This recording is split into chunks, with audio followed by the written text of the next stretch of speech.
Queridos irmãos, graça e paz do Senhor, nós vamos ter o nosso exercício devocional, meditar nas Escrituras Sagradas, e para tanto nós vamos iniciar com uma oração, suplicando Deus que nos abençoe, fale aos nossos corações ao ouvirmos a exposição da palavra. Senhor Deus, nosso Pai bendito e maravilhoso, nós nos achegamos a Ti, cônscios de que somos pecadores, e de que Tu, ó Deus, é um Deus santo, maravilhoso, um Deus sobremodo elevado, mas um Deus também clemente, que habita com aquele que é contrito, com aquele que é humilde, com aquele que abate o seu orgulho, ou tem o seu orgulho abatido pelo Senhor mesmo. E é nesse sentido que nós suplicamos a Tua graça, o Teu favor, e suplicamos que o Senhor venha falar conosco na exposição das Escrituras, nos dar entendimento de Ti mesmo, nos ensinar acerca do pecado, da salvação, do Teu Filho amado Jesus Cristo. Usa, meu Deus, esse vaso de barro e pecador e abra o meu entendimento para explicar as Escrituras e também abra o entendimento dos meus irmãos para ouvirem as sagradas letras e que seja o próprio Senhor Jesus Cristo a falar conosco. Perdoe os nossos pecados também, nós Te imploramos no nome de Jesus. Amém. Nós vamos dar continuidade às nossas exposições no livro do profeta Jonas e eu lerei o capítulo 3 e diz assim: Veio a palavra do Senhor segunda vez a Jonas dizendo: Dispõe-te, vai à grande cidade de Nínive e proclama a ela a mensagem que eu te digo. Levantou-se, pois, Jonas e foi a Nínive, segundo a palavra do Senhor. Ora, Nínive era cidade muito importante diante de Deus, e de 3 dias para percorrê-la. Começou Jonas a percorrer a cidade, caminho de um dia, e pregava e dizia: ainda 40 dias e Nínive será subvertida. Os ninivitas creram em Deus e proclamaram um jejum e vestiram-se de panos de saco, desde o maior até o menor. Chegou esta notícia ao rei de Nínive. Ele levantou-se do seu trono, tirou de si as vestes reais, cobriu-se de pano de saco e assentou-se sobre cinza, e fez proclamar e divulgar em Nínive, por mandato do rei, seus grandes, nem homens nem animais, nem bois, nem ovelhas, provem coisa alguma, nem os levem ao pasto, nem bebam água, mas sejam cobertos de pano de saco, tanto os homens como os animais, e clamarão fortemente a Deus, e se converterão, cada um do seu mau caminho e da violência que há nas suas mãos. Quem sabe se voltará a Deus e se arrependerá, e se apartará do furor da sua ira, de sorte que não pereçamos? Viu Deus o que fizeram, como se converteram o seu mau caminho, e Deus se arrependeu do mal que tinha dito lhes faria, e não o fez. Irmãos queridos, antes de nós entrarmos na exposição do texto propriamente dito, eu gostaria de chamá-los à reflexão acerca de 2 realidades da igreja nos nossos dias, na igreja odierna: a pregação e o arrependimento. O que se pode observar acerca da pregação em nossos dias? Como as igrejas têm tratado essa questão e os seus pastores? O que se pode perceber é que a cada dia a pregação deixou de ser o ponto alto do culto, o centro do culto. Temos visto as igrejas enfatizarem as músicas, os testemunhos, enfim, muitas outras coisas, enquanto a pregação tem ficado em segundo plano. As pessoas não querem nem ouvir a palavra e nem mesmo ler a palavra durante o culto. Há pouco tempo de leitura da palavra durante o culto. E em relação aos pregadores, percebe-se que aqueles que dizem que pregam as Escrituras, em grande maioria, você observando as mensagens, não há nada da Bíblia e do verdadeiro Evangelho. Há testemunhos fantásticos, mirabolantes, há muita baboseira, pouca doutrina, pouca ênfase na verdadeira Bíblia. E isso nos mostra que estamos vivendo um tempo que o apóstolo Paulo diz que nós teríamos como coceira nos ouvidos e nós não suportaríamos a sã doutrina. Em contrapartida, nós estamos vivendo num tempo que há pouco arrependimento verdadeiro para a vida. Poucas pessoas que têm ouvido acerca dos seus pecados e têm, portanto, visto a sua pecaminosidade e a necessidade de Cristo e têm tido um novo coração, recebido um novo coração de Cristo, para então viver uma vida cristã sadia, que ama ao Senhor e aos irmãos de acordo com a lei, com a palavra do Senhor. Ou seja, uma pregação fraca, pouca salvação, poucos arrependidos. E em contrapartida nós vemos o tempo da Reforma Protestante, em que pessoas eram salvas por Deus todos os dias, numa grande quantidade. O que se explica? Em primeiro lugar, os reformadores tinham um grande zelo pela pregação, amavam a pregação, amavam as Escrituras e pregavam o Evangelho nas suas pregações. E, num segundo lugar, Deus também operou grandemente por meio da sua palavra, levando ao arrependimento.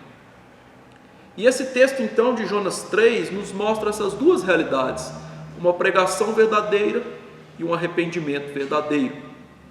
E os irmãos devem se lembrar do contexto de Jonas. Nós estamos aqui cerca de 750 anos antes do nascimento do nosso Senhor Jesus Cristo, e Deus levanta então esse profeta no meio do seu povo, e era um povo falido espiritual, um povo que não queria ouvir as Escrituras, e um povo também que não queria arrepender-se dos seus pecados. E portanto essa história de Jonas é a história que denuncia essa atitude do povo de Deus, que não queria ouvir a palavra e nem arrepender-se dos seus pecados. E essa história nos mostra então o arrependimento de marinheiros ímpios por meio da pregação da palavra. Depois nos mostra o arrependimento de Jonas, em que Deus o levou para dentro da barriga de um grande peixe, para que ele sentisse o peso dos juízos temporários de Deus e ali arrependesse e passasse a orar e a depender de Deus e a entender que deveria obedecer a Deus. Nós já vimos que o arrependimento desse profeta foi real, ainda que imperfeito, e que ele ainda precisava muito a aprender para viver com Deus, mas agora ele está disposto a obedecer a Deus. E nesse novo caminho, num caminho de obediência, Deus o chama para pregar a palavra e para viver num caminho de obediência enquanto ele prega a palavra. Ele agora está de novo na sua função profética e ele vai agora para Nínive pregar a palavra. E nós vamos ver que nesse capítulo Deus vai salvar pessoas pela pregação, gerando um verdadeiro arrependimento. O que deveria acontecer com Israel, o que aconteceu com Jonas, com o marinheiro, agora vai acontecer com uma cidade, era o que deveria acontecer com o seu povo. Deus salva pessoas pela pregação, gerando um verdadeiro arrependimento. No verso 1 ao 4, nós vamos ver a pregação fiel. Estes 4 versos apresentam o chamado e a pregação de Jonas. No verso 1 nós vemos que agora ele está de novo em terra firme. Ele acabou de ser vomitado pelo peixe. E você pode pensar, bom, Jonas se arrependeu, agora então Deus há de deixá-lo e ele pode fazer o que quer. Ele não precisa pregar a palavra. Mas não é isso que acontece. Deus mais uma vez chama Jonas, o comissiona para pregar a sua palavra. E fica aqui uma tensão no ar. A pergunta que podemos fazer lendo o texto é: será que ele vai obedecer? E Deus, veja que ele ordena novamente que Jonas vá a Nínive, o lugar ao qual ele não queria ir. Lembre-se, essa cidade era inimiga do povo de Deus. Os assírios, os ninivitas, eles perseguiam os israelitas. Mas Deus está aqui ordenando Jonas a ir até essa cidade. E saiba, isso não foi fácil daquele homem ouvir. É sempre difícil nós sermos chamados à obediência, porque nós somos pecadores. No entanto, o que Deus requer do homem é obediência à sua santa vontade revelada. O arrependimento para a vida nos coloca num caminho de obediência. Nós somos salvos para a obediência. Paulo, por exemplo, nos ensina essa verdade, dizendo que nós fomos criados para boas obras, em Efésios 2,10, ele diz: pois somos feituras dele, criados em Cristo Jesus para as boas obras, as quais Deus preparou de antemão para que andássemos nela. Ou seja, Paulo ensina, nós somos salvos para a obediência. Romanos 6, 12, 13, Paulo mais uma vez ensina essa verdade: não reine, portanto, o pecado em vosso corpo mortal, de maneira que obedeçais às suas paixões, nem ofereçais cada um os membros do seu corpo ao pecado, como instrumentos de iniquidade, mas oferecei-vos a Deus, como ressurretos dentre os mortos, e os vossos membros a Deus, como instrumentos de justiça. Jonas arrependeu-se, mas ele agora foi chamado para pregar a mensagem numa postura de obediência. Isso nós devemos aprender aqui em primeiro lugar. O arrependimento não nos tira do caminho da obediência, ainda que nós não sejamos salvos pela obediência, mas a nossa obediência é uma consequência de termos arrependido, de termos sido alcançados pelo Senhor. E o profeta que agora nos ilustra essa verdade, ele se arrependeu e ele agora vai obedecer a Deus. Assim é a vida com Deus. Deus nos salva, nos dá arrependimento e ele então nos coloca num caminho de obediência à sua santa palavra, vontade revelada nas Escrituras. Queridos, devemos deixar a mania deste século, que acredita que somos salvos e, portanto, podemos viver da maneira que queiramos ou que pensemos ser o melhor. Deus nos chama à obediência. O verso 2, então, nós vemos que Deus o manda agora clamar, proclamar a mensagem. E há aqui uma grande mudança em relação ao capítulo 1. No capítulo 1, verso 2, a palavra diz que Deus mandou Jonas clamar contra Nínive. Então, no primeiro capítulo ele é mandado clamar contra. Aqui ele é chamado a clamar a Nínive, segundo o texto hebraico. Infelizmente nossas traduções são infelizes. O hebraico diz que ele deveria clamar a Nínive, não contra Nínive. E essa pequena diferença não parece muita coisa aos nossos olhos, às vezes desatentos, mas no olhar atento faz muita diferença. E certamente o profeta Jonas percebeu essa diferença e entendeu que isso era algo difícil de ouvir. Por quê? Jonas não queria ir a Nínive. Ele sabia desde o princípio, e isso é mostrado no capítulo 4, que Deus era um Deus clemente, que Deus podia dar àqueles homens o arrependimento para a vida. Então eles tinham a possibilidade de se arrepender. E se acontecesse, havia também a possibilidade de Nínive continuar sendo uma ameaça para Israel. Jonas queria o julgamento daquela cidade, seria um inimigo destruído. Ele não queria o arrependimento de Nínive, ele queria a destruição de Nínive. Mas agora Deus o chama a clamar a ela, tendo uma indicação mais clara, mais palpável, de que a intenção de Deus não era a destruição daquela cidade, mas a salvação daquela cidade. E isso era ainda mais difícil para Jonas. Mas veja, isso é difícil não só para Jonas, mas para nós que somos pecadores. A Escritura nos ensina que nós devemos nos alegrar com aqueles que arrependem verdadeiramente, independentemente de quem eles sejam. Mas a nossa atitude muitas vezes é como dos fariseus, dos escribas, dos saduceus nos tempos de Jesus, em que Jesus pregava a palavra para pecadores e eles não gostavam disso.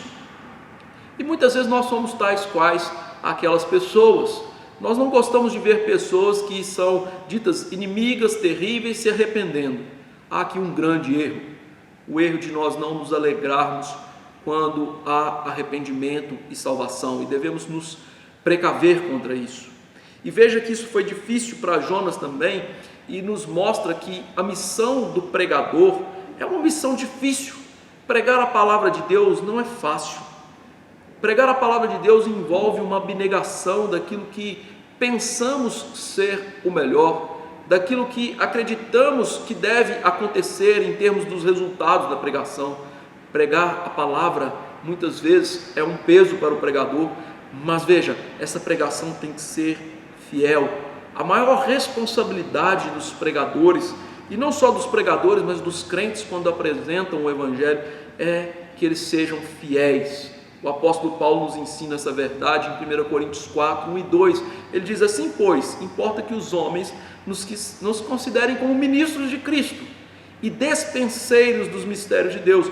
Ora, além disso, o que se requer dos despenseiros é que cada um deles seja encontrado fiel.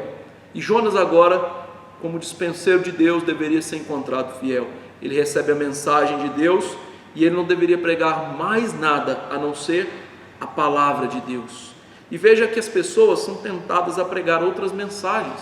Pregadores são tentados a pregar outras mensagens. Por quê? Se tem em vista os resultados. Queremos igrejas cheias. E isso também nos leva a misturar a mensagem com falsas mensagens, com ações sociais, sopa, pão. Nós queremos ser aceitos. E aqui o texto é muito claro. A mensagem que Deus deu a Jonas, a origem da mensagem era divina. Não era uma mensagem de Jonas, era a mensagem de Deus. O que ia ser pregado era a mensagem de Deus acerca do próprio Deus. A pregação tem que ser um anúncio de Deus, a palavra de Deus, suas próprias palavras, não a dos homens. Elas não devem ser mensagens que brotam das nossas mentes corrompidas, dos nossos corações pecaminosos, mas mensagens que saem da Escritura para o coração do pregador, para um coração transformado do pregador, e desse coração transformado do pregador irem até o coração de pecadores que precisam ouvir a mensagem de Deus, a mensagem verdadeira. Por isso os pregadores modernos têm que aprender essa verdade. O que Deus quer deles é fidelidade à mensagem, porque é a mensagem dele que importa, e importa para os seus eleitos, para que sejam salvos, para que sejam transformados. Por isso nós não devemos pregar a nós mesmos, devemos pregar a verdadeira mensagem. E qual é a verdadeira mensagem? Que o homem é um pecador, e que não há salvação somente em Jesus, e fora dele não há salvação, somente em Jesus, e salvação por meio de Jesus, numa ação que é de Jesus. E veja que essa era a mensagem apostólica. Atos 4,12 diz: e não há salvação em nenhum outro, porque abaixo do céu não existe nenhum outro nome dado entre os homens pelo qual importa que eles sejam salvos. O apóstolo Paulo nos diz que a sua mensagem era uma e única: Cristo e Cristo crucificado. E essa é a mensagem que devemos ouvir nos púlpitos da nossa igreja. Essa é a mensagem que os pregadores devem pregar. Essa é a mensagem que nós devemos falar às pessoas, que nós somos pecadores, que estamos debaixo da ira de Deus, mas nós podemos ser salvos em Cristo Jesus. Nós podemos ser salvos pelo próprio Deus agindo nos nossos corações. E essa era a mensagem que Jonas ia pregar. E veja que o verso 3 então nos mostra a obediência do profeta em fazer isso. Diz o texto que Jonas se dispôs a ir até Nínive. E entenda esta dificuldade que deveria ser pregar para este homem. Ele teria que caminhar agora cerca de 800 a 1000 quilômetros até pregar essa mensagem. Era uma viagem de 40 dias, mas ele foi, segundo a vontade do Senhor. Imagine o que é caminhar 40 dias para pregar a um povo rebelde e difícil. Quero que você imagine uma cena. Imagine que você vá levar uma criança a médico ou dentista. Nós sabemos como crianças amam médicos, amam dentistas. Elas amam ir no consultório médico, no dentista, não é verdade? É claro que não. Você diz a ela: nós vamos ao médico ou vamos ao dentista.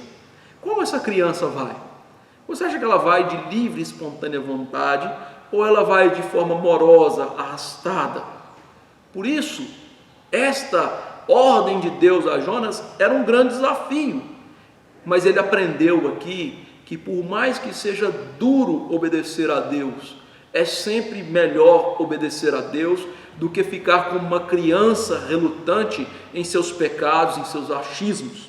Ele aprendeu que Deus fala e nós devemos ouvir, que Deus manda obediência e nós devemos obedecer. E ele aprendeu que ele, como profeta, Deus o mandou pregar e ele deveria pregar e não calar a sua boca. Sua obediência, por mais que não seja perfeita, vai agora de conformidade com a ordem divina. E, queridos irmãos, é assim que nós devemos ser em nossas vidas. Nós sabemos que nós não vamos atingir a perfeição da obediência nessa vida, mas ainda que nós não atinjamos a essa obediência perfeita, isso não nos livra da obediência, ainda que imperfeita. Nós devemos ter no nosso coração esse anseio pela obediência verdadeira, e mesmo que ela não seja perfeita, ela deve existir nas nossas vidas, e devemos lutar a cada dia para que seja uma obediência real, verdadeira, e que almeja a obediência perfeita que virá na glória celeste. Devemos querer ser como Jesus Cristo. O nosso Senhor é aquele que cumpriu toda a lei e obedeceu de maneira perfeita. E eu quero que você agora volte os seus olhos e pense comigo como deve ter sido difícil para Jonas obedecer. Imagine andar uma grande distância para pregar aos seus inimigos.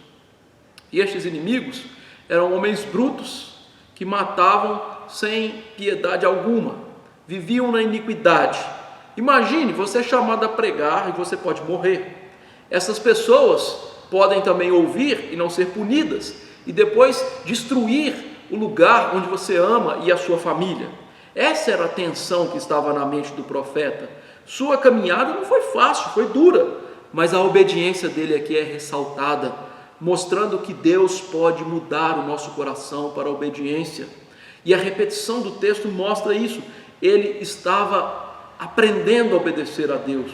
Ele se dispôs e foi. Essa é uma visão de obediência. E essa é uma visão que devemos ter como exemplo, um exemplo de obediência para que sigamos esse exemplo. Ou seja, é preferível obedecer a Deus, mesmo que o custo não seja elevado, mas é isso que deve ser feito.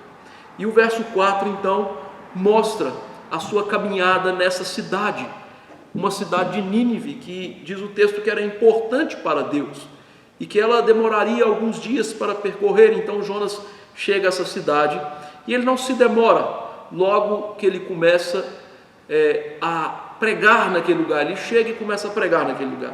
Sua missão era essa, Deus o chamou para pregar, e ele mesmo disse: o que eu votei, pagarei. E ele agora está fazendo isso, percorrendo a cidade, pregando, cumprindo o seu voto profético.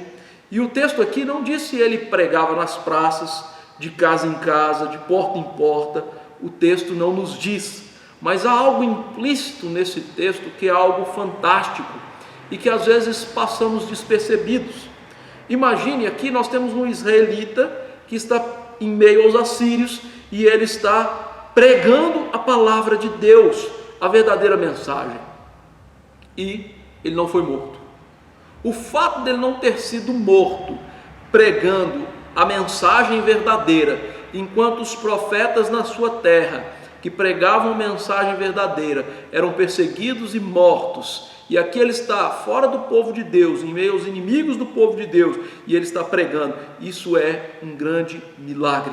Isso mostra a soberania de Deus no chamado, na vocação, na pregação, no resultado da pregação. E veja que esse homem então está aqui debaixo da soberania de Deus, pregando o evangelho segundo o propósito eterno de Deus para pregar o evangelho naquela cidade. E ele prega então um dia inteiro. E qual é a sua mensagem? Diz o texto, era 40 dias e Nínive será subvertida.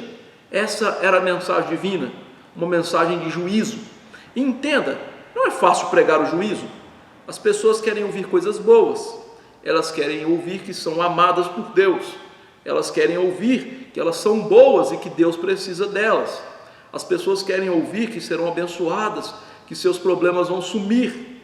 Mas Jonas pregou o juízo de Deus, e é assim que começa o evangelho. Devemos entender que o evangelho, sim, é uma boa notícia para a salvação, mas a boa notícia somente é boa se houver uma má notícia. O evangelho não começa com o amor de Deus, com o perdão, mas ele começa com o pecado. O pecador precisa entender quem ele é diante de Deus, e ele precisa entender que há um Deus santo que há de julgá-lo. Não foi isso que Paulo pregou em Atenas, que Jesus era o varão destinado por Deus para julgar o mundo e que os atenienses deveriam arrepender dos seus pecados, visto que eles eram religiosos, supersticiosos, pecadores. Ou seja, nós, pecadores, precisamos entender que nós estamos debaixo da ira de Deus. Nós precisamos entender que antes de crer em Cristo, nós estamos condenados. E essa é a mensagem bíblica, mensagem esquecida nos púlpitos, mensagem esquecida nas obras evangelísticas. E veja que essa mensagem está muito próxima da mensagem do amor de Deus, mas a mensagem deve começar com a ira de Deus. João 3,36, que está ali perto de João 6,16, João 3,16, que nós gostamos de citar, nos diz o seguinte: por isso, quem crê no Filho tem a vida eterna. O que todavia se mantém rebelde contra o Filho não verá a vida, mas sobre ele permanece a ira de Deus. No mesmo lugar em que diz que Deus ama pecadores eleitos no seu mundo, diz também que Deus está irado contra os pecadores. E veja que essa mensagem era a mensagem de Paulo. Paulo, em Romanos 5,10, nos diz: porque se nós, quando inimigos, somos reconciliados com Deus mediante a morte do seu Filho, muito mais, estando já reconciliados, seremos salvos pela sua vida. Mas em primeiro lugar ele mostra o quê? Nós éramos inimigos de Deus. Essa é a mensagem que ele também prega em Efésios 2, 1 a 3, e em Romanos 3, 9 a 20, que eu vou ler, porque é o diagnóstico que Paulo faz na ótica de Deus sobre os homens. Ele diz: que se conclui? Temos nós qualquer vantagem?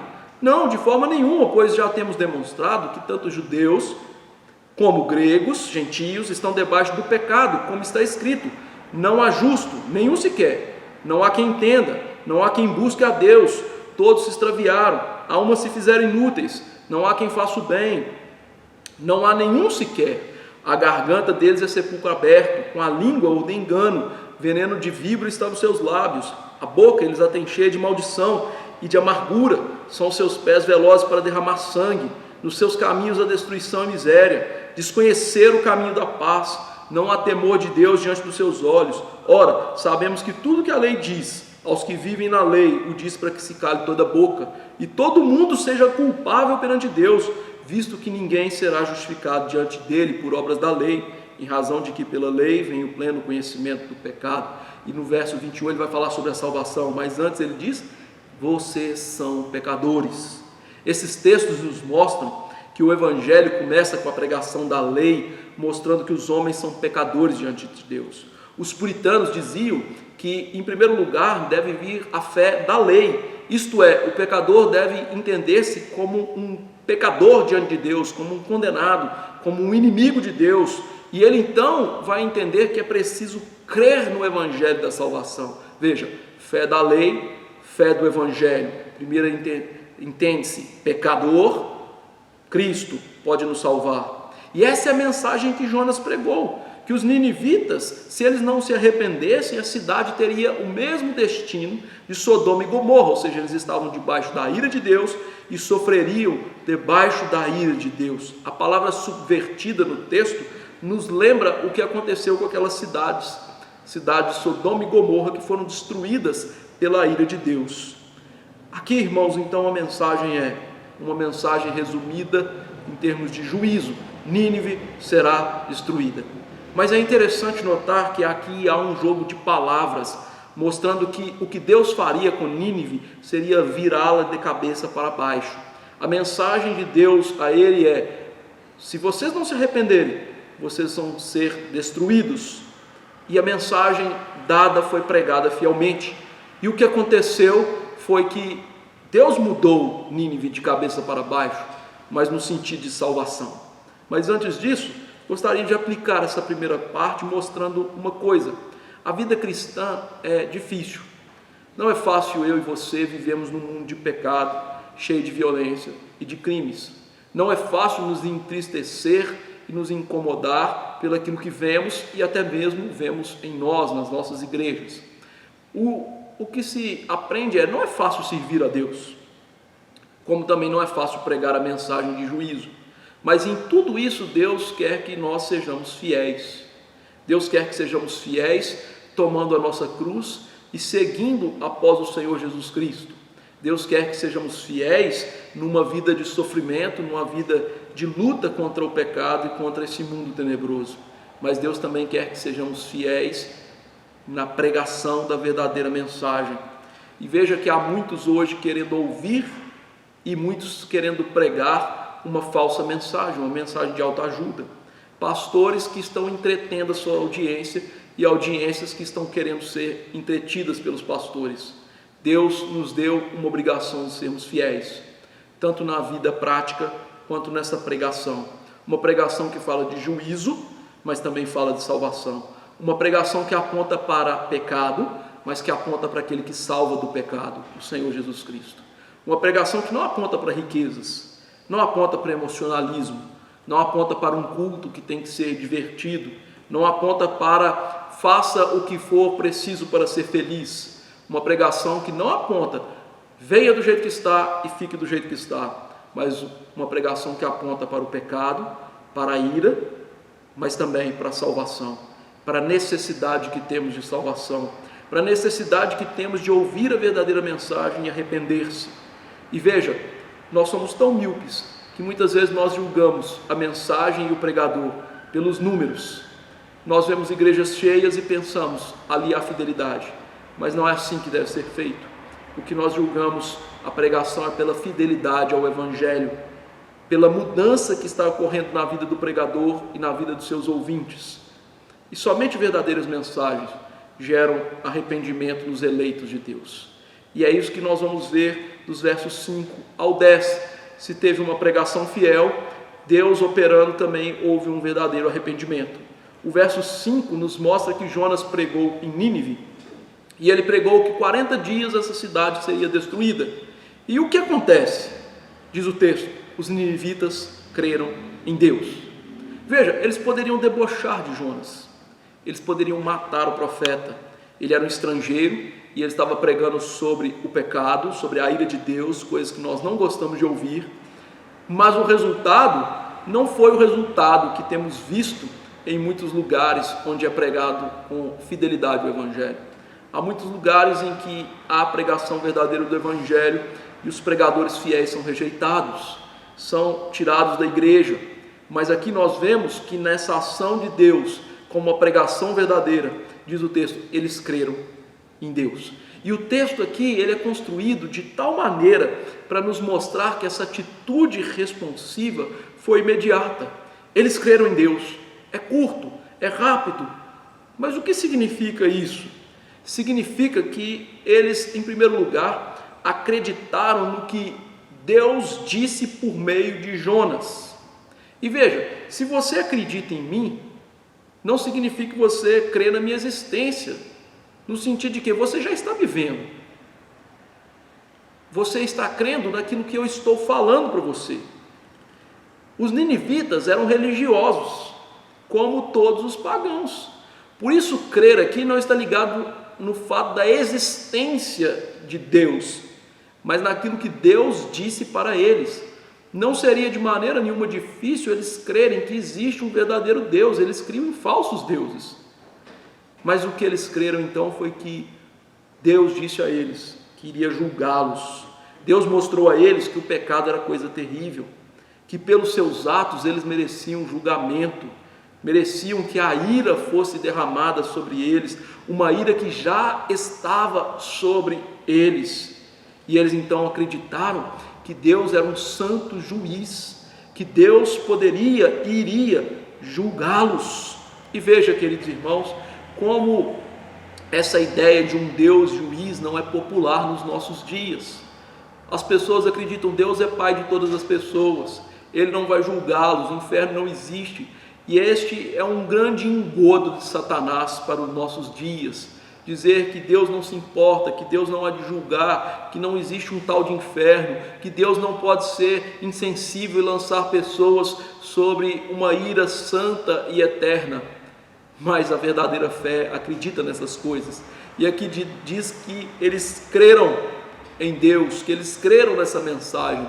E não só creram que Deus era juiz, mas também o verbo aponta para uma confiança que eles tiveram em Deus. Eles creram, eles acreditaram na mensagem e confiaram em Deus. Esta é uma descrição da verdadeira fé, uma fé que absolutamente recebe a mensagem na sua inteireza e confia no Deus da mensagem. A pergunta 72 do Catecismo Maior e sua resposta falam acerca da fé justificadora. A fé justificadora é descrita da seguinte maneira no nosso símbolo de fé. A fé justificadora é a fé que salva.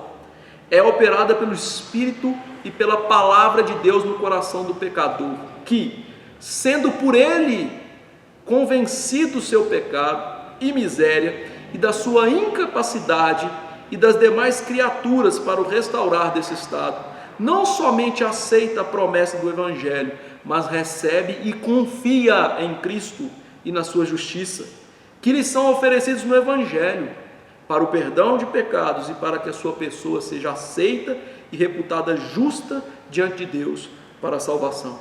Os ninivitas, pela operação de Deus e pela pregação fiel da palavra, tiveram uma fé verdadeira. E veja, esta era a reação que se esperava de Israel. Israel deveria ouvir a mensagem, crer naquela mensagem, se entregar a Deus, se arrepender verdadeiramente, mas eles ouviam a mensagem e não havia mudança na vida deles, porque o coração deles estava duro para a palavra de Deus. E aqui nós vemos um grande exemplo de um contraste de evidência. Os ninivitas ouviram a palavra curta, breve, de juízo, real, verdadeira mensagem, e por causa da operação de Deus, eles confiaram em Deus. E nós vemos isso porque eles proclamaram um jejum.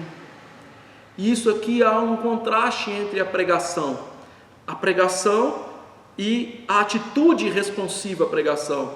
Eles ouviram a proclamação e eles proclamaram um jejum.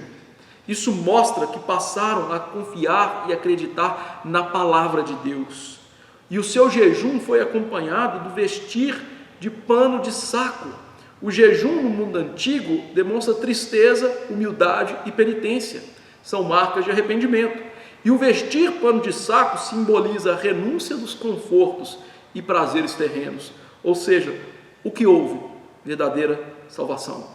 Eles deixaram de confiar em si mesmos, deixaram-se de valer das coisas materiais e depositaram a sua confiança em Deus. E entenderam que precisavam de Deus, que precisavam da salvação e que deveriam se arrepender. E veja que essa reação, diz o texto, que foi unânime. Temos aqui uma figura de linguagem que diz que foi a do maior ao menor. Não significa que todos foram salvos, mas que esta mensagem alcançou todas as partes da sociedade. E mesmo que todos os indivíduos tenham mostrado contritos, desde o maior ao menor. Nenhuma classe foi desobrigada de se humilhar perante Deus e da sua ira. Mas a pergunta é: como explicar tão grande salvação ocorrida, conversão? Não há explicação humana para isso. A mensagem era de juízo, o mensageiro era relutante, o povo que recebia a mensagem era cruel. Isso mostra que Deus é soberano sobre a vocação, sobre a salvação. Jonas 2,8 diz: a grande mensagem do livro: a Deus pertence a salvação. E aqui nós temos uma amostra, uma comprovação de que a Deus pertence a salvação. Deus fez um grande milagre. O Espírito Santo abriu o coração, os olhos espirituais dos ninivitas para que eles fossem salvos. Isso nos mostra que Deus é o autor da fé. Ela é um dom dele. Ninguém pode gerar isso em si mesmo, se Deus não der. Paulo nos ensina essa verdade em Efésios 2,8. Ele nos diz: pela graça sois salvos, mediante a fé. Isso não vem de vós, é dom de Deus. Os ninivitas ouviram a palavra com fé, a fé que Deus deu. Não a fé que eles criaram em si mesmos. Não com um pensamento positivo, que tudo vai dar certo, mas com fé verdadeira. E essa fé verdadeira, como nós vemos nas Escrituras, ela é ligada à pregação verdadeira. Sem pregação verdadeira, não há fé verdadeira. Paulo nos ensina essa verdade em Romanos 10, 13, 14, 15, 17. Por quê? todo aquele que invocar o nome do Senhor será salvo. Como, porém, invocarão aquele em quem não creram? E como crerão naquele de quem nada ouviram? E como ouvirão se não há quem pregue? E como pregarão se não forem enviados? Como está escrito, conformosos são os pés dos que anunciam coisas boas. E assim a fé vem pela pregação, e a pregação pela palavra de Cristo. Pregação da palavra, o Senhor gerando fé, salvação. Sem pregação não há verdadeira salvação em casos ordinários. E é assim que houve arrependimento dos ninivitas. Eles ouviram a palavra de Deus e Deus lhes deu o arrependimento para a vida. E esta mesma dinâmica, ela é descrita nas Escrituras. No livro de Atos 16, 14, nós vemos essa mesma realidade. Certa mulher chamada Lídia, da cidade de Tiatira, vendedora de púrpura, temente a Deus, nos escutava. O Senhor lhe abriu o coração para entender as coisas que Paulo dizia. Atos 11, 18. E ouvindo eles estas coisas, apaziguaram-se e glorificaram a Deus, dizendo: logo também aos gentios foi dado por Deus o arrependimento para a vida. Ou seja, esses dois textos, em comparação ou juntos com o texto de Paulo em Romanos da pregação, nos mostram pregação, ação de Deus gerando arrependimento e fé, abrindo os nossos olhos, os nossos corações para ver a palavra e sermos salvos. E foi isso que aconteceu com os ninivitas. O texto nos mostra essa realidade. Deus abriu o coração deles para que eles aprendessem a palavra da salvação e pudessem responder a Ele e crer que Ele poderia perdoar os seus pecados. E veja que essa mensagem chegou até mesmo no reino do rei de Nínive. O verso 6 nos diz que ele estava lá no seu palácio, mas ele não saiu ileso, ele ouve a palavra. Apesar da nossa tradução estar escrito notícia, no hebraico está a palavra, ou seja, a mensagem de Jonas que foi pregada para um indivíduo que arrependeu.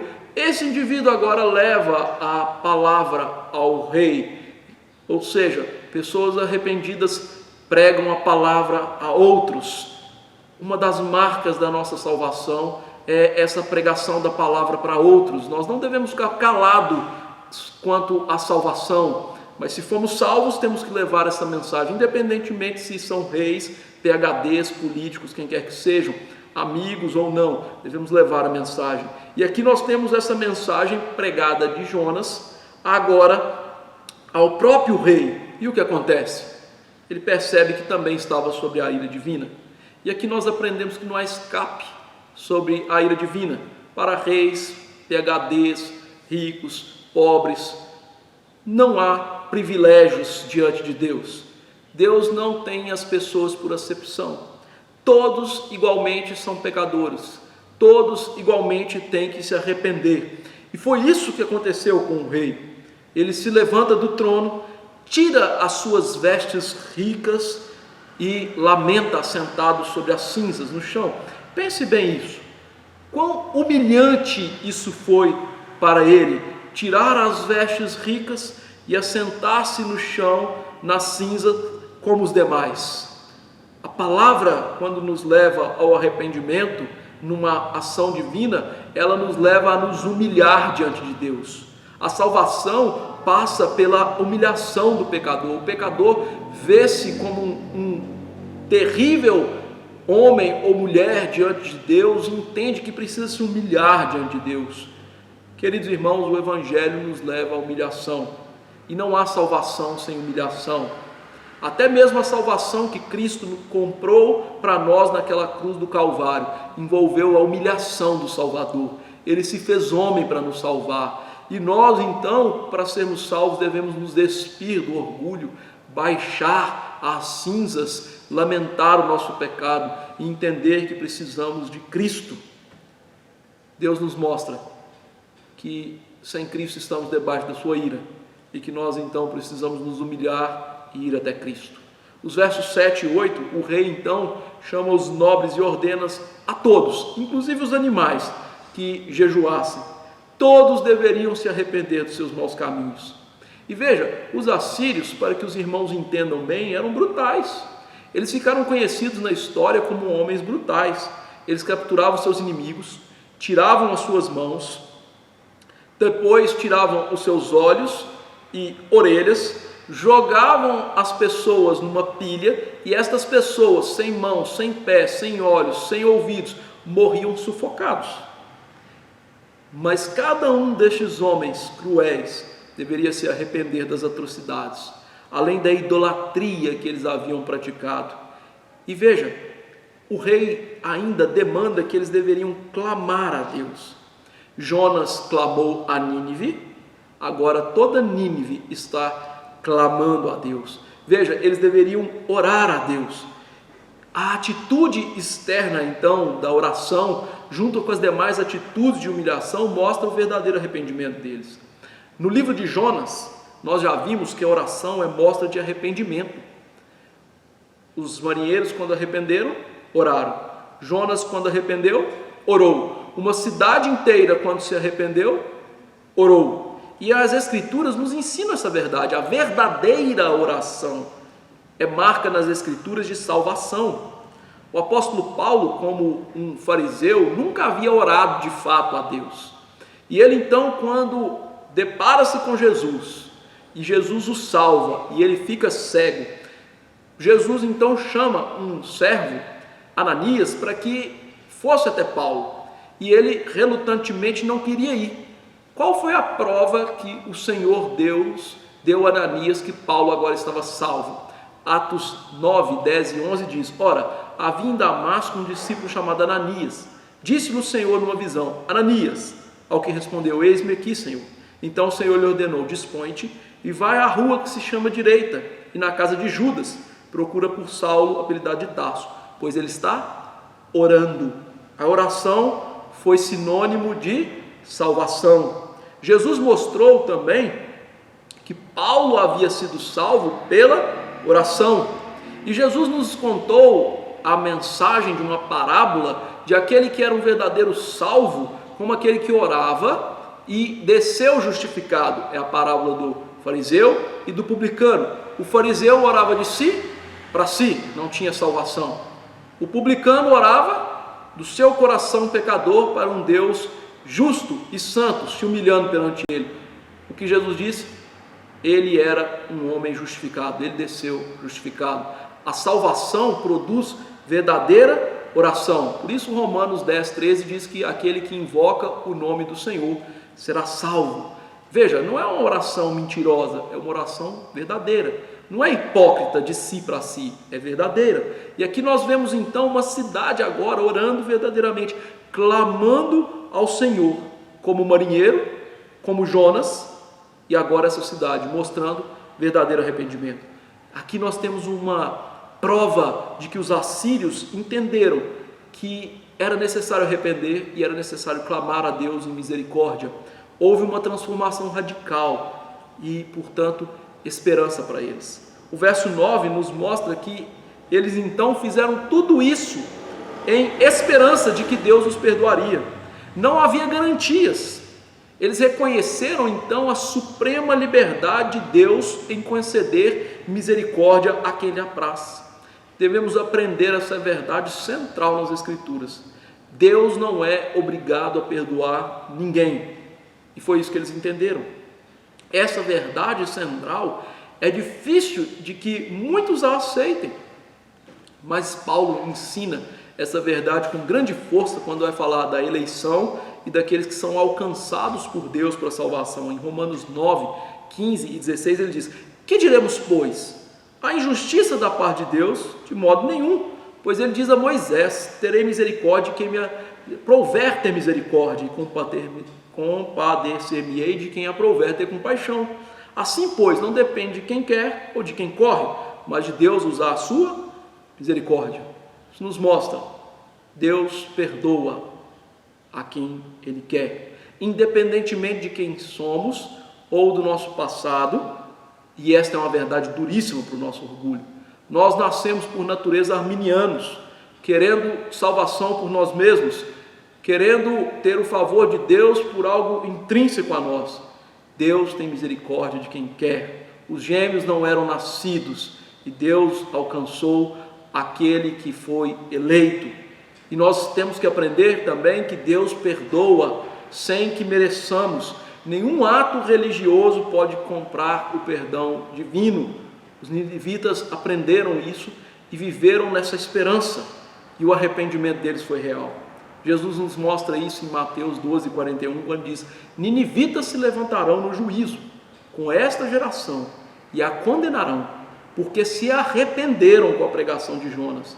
E eis que está aqui quem é maior do que Jonas, falando para os seus dias, para aqueles que ouviam o próprio Jesus pregar e não se arrependiam. Em contrapartida, os ninivitas ouviram Jesus pregar no seu ministério profético por meio de Jonas, não o viram pessoalmente, mas o ouviram por meio de Jonas e se arrependeram. E o verso 10 nos mostra que Deus viu esse arrependimento. Deus vê todas as coisas. Ele vê se o arrependimento é sincero. Ele vê o que nós pensamos em cada segundo dos nossos dias. Ele vê se a nossa fé é verdadeira ou falsa. Deus vê o nosso coração. E nós devemos aprender então que o verdadeiro arrependimento, a verdadeira fé, a verdadeira religião começa no coração. Não são apenas externas. São coisas que começam interno, na primeira etapa, na primeira parte, e depois se externalizam. O nosso exterior dá testemunho do nosso interior. Deus viu então que os ninivitas se converteram, que houve verdadeira mudança nas mentes e corações deles, e ele então viu o arrependimento verdadeiro e se compadece do que havia ameaçado fazer. Na verdade, por trás de toda aquela ameaça estava a graça de Deus esperando pela salvação. Deus não se arrepende no sentido de mudar de ideia ou de plano, mas Ele nos leva a arrependimento, Ele nos leva a mudar as nossas vidas. Deus havia decretado que não iria destruir Nínive nesse momento, mas que iria salvar essa cidade. Essas profecias são chamadas condicionais, porque eles observam a vida na perspectiva humana. E na perspectiva humana, aparentemente, Deus mudou de ideia, mas na verdade a mudança esteve nos ninivitas, não no plano de Deus. O plano eterno de Deus foi salvar aqueles pecadores.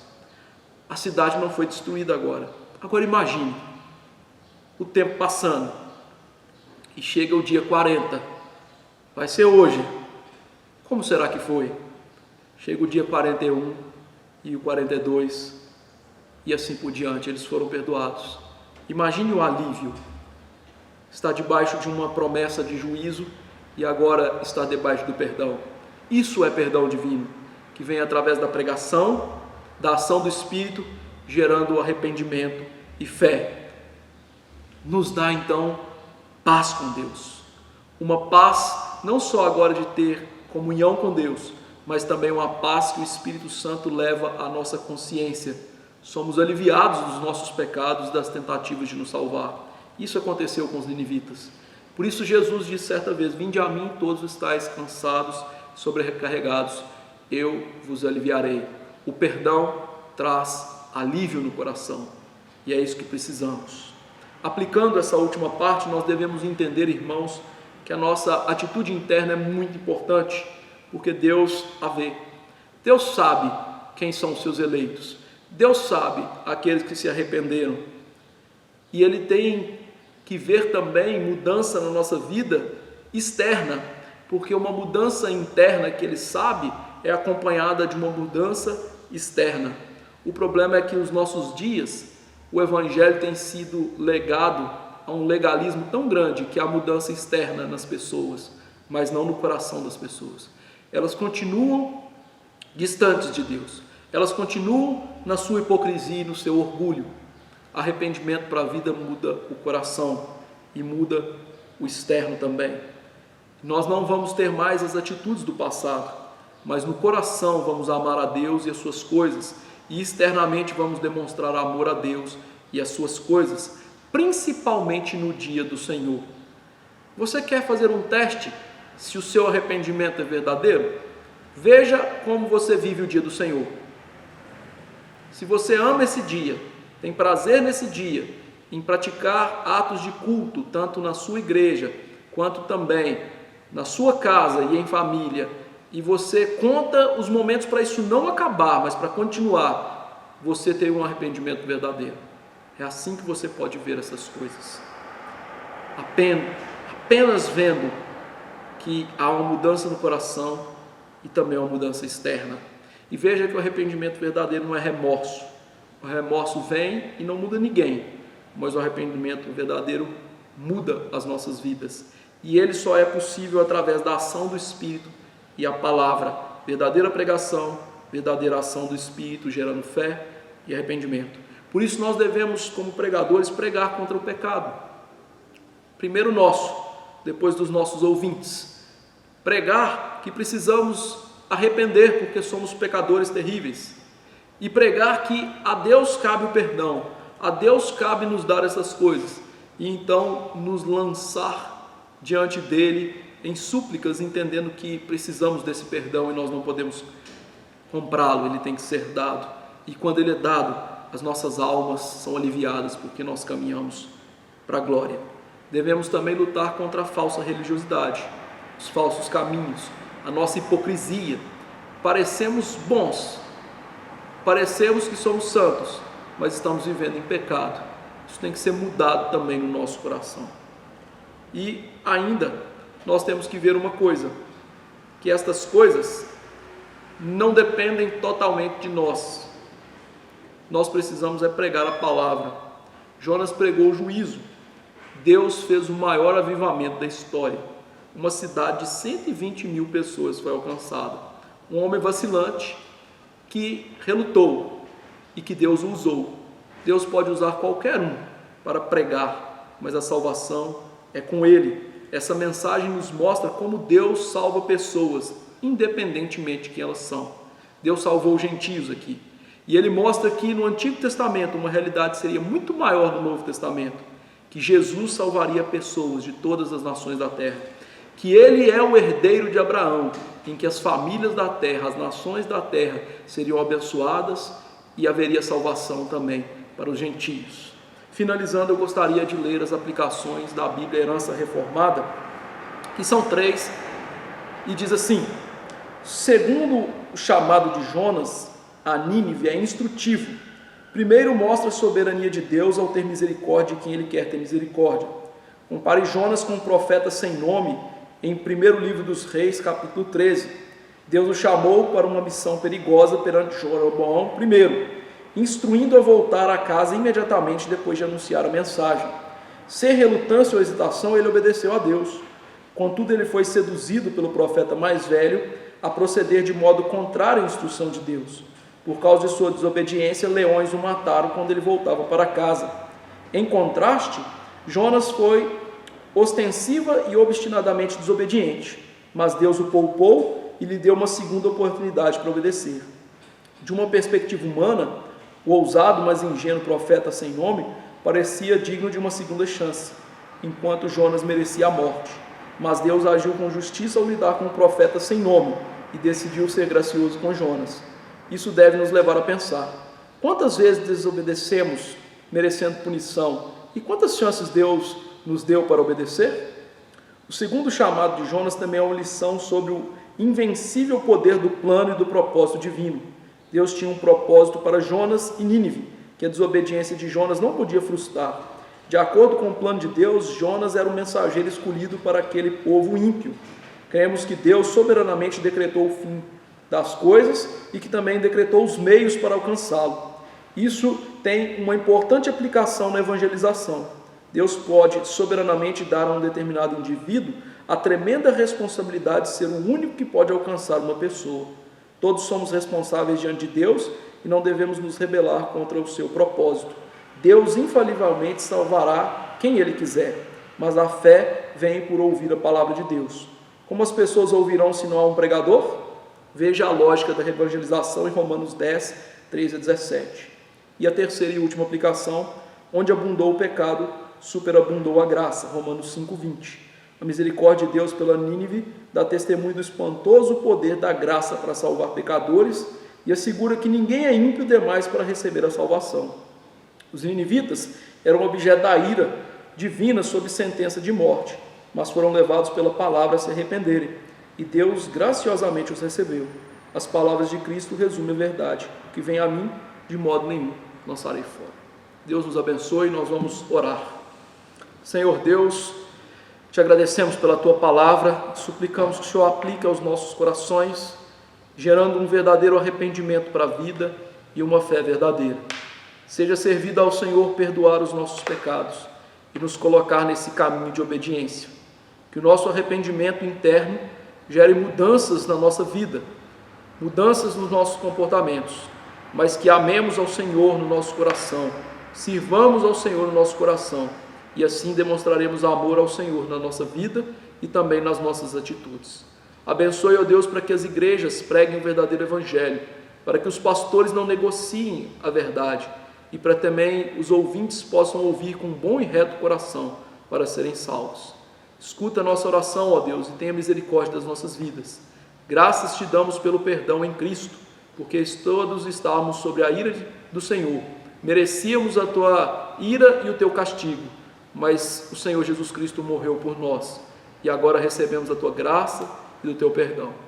Dai-nos uma caminhada de santidade até a glória celeste, onde obedeceremos a ti perfeitamente, mas que nossa vida aqui seja marcada pela obediência aqui e agora, Senhor.